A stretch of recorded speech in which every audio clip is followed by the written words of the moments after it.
Hi friends, நாங்கள் எங்கள் அம்மா வீட்டுக்கு குடும்பத்தோடு கும்மி அடிக்க வந்தாச்சு. மேலே மொட்டை மாடிக்கு வந்தோம் பார்த்துக்கோங்க. மொட்டை மாடியை பார்க்கவும் அவ்வளோ அழகாக சுற்றி சுற்றி பச்சை பசேல்னு இருந்துச்சு. ஒரு இடம் பார்த்தா பச்சை பசேல்னு, இன்னொரு இடம் பார்த்தா ஒரே என்னது ரோட்டில் எல்லா வண்டிகள்லாம் போகும்ல அப்படி இருந்துச்சு. பார்த்துக்கிட்டு இருந்தோம். பக்கத்து வீட்டில் இப்போ சப்போட்டா மரம் இருக்குது. எவ்வளோ பெருசாக இருக்குது பார்த்தீங்களா?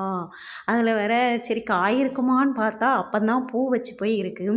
அதனால் சரி பூ மட்டும்தான் இருக்குது, இனி நெக்ஸ்ட் டைம் வரும்போது நல்லா பழம் மரத்து இருந்ததுன்னா பறிச்சிக்கலாம் அப்படின்னு சொல்லிட்டு நினச்சி வச்சுருக்கோம். அதுக்கப்புறம் இன்னொரு வீட்டில் பக்கத்து வீட்டில் பார்த்திங்கன்னா தென்னை மரம். அதுவும் என்ன தென்னை மரம் தெரியுமா? செவ்வழனி அந்த தென்னை மரம். அது நல்லா கொத்து கொத்தாக காய்ச்சி கிடந்துச்சு. அதுக்கப்புறம் இன்னொரு இடத்துல முருங்கை.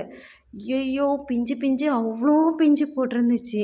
அதுக்கப்புறம் இங்கே வந்து இந்த கிணறு இறக்குவாங்கல்ல, அதுக்குரியதெல்லாம் தயாரித்து அந்த சைடு வச்சுருந்தாங்க.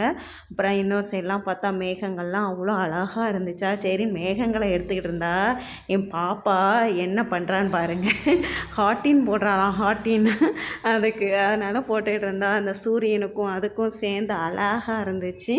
அதுக்கப்புறம் அம்மா நைட்டு புட்டை வச்சாங்க, அதை சாப்பிட்டோம். எங்கள் அக்கா வீட்டுக்கு போயிட்டு வர வழியில் இந்த ஒரு நடுவில் இந்த சென்டராக ஒரு திண்டு போட்டிருப்பாங்களே, அந்த திண்டில் ஏறி நடக்கணும்னு ஒரே அழுகை. அப்புறம் அழுதுட்டு அதில் ஏறி நடந்துட்டு வந்து இங்கே பார்த்தா புட்டை வச்சு வச்சுருந்தாங்களா, அந்த புட்டை சாப்பிட்டுட்டு நல்லா என்ஜாய் பண்ணிவிட்டு படுத்து தூங்கியாச்சு. பாய்.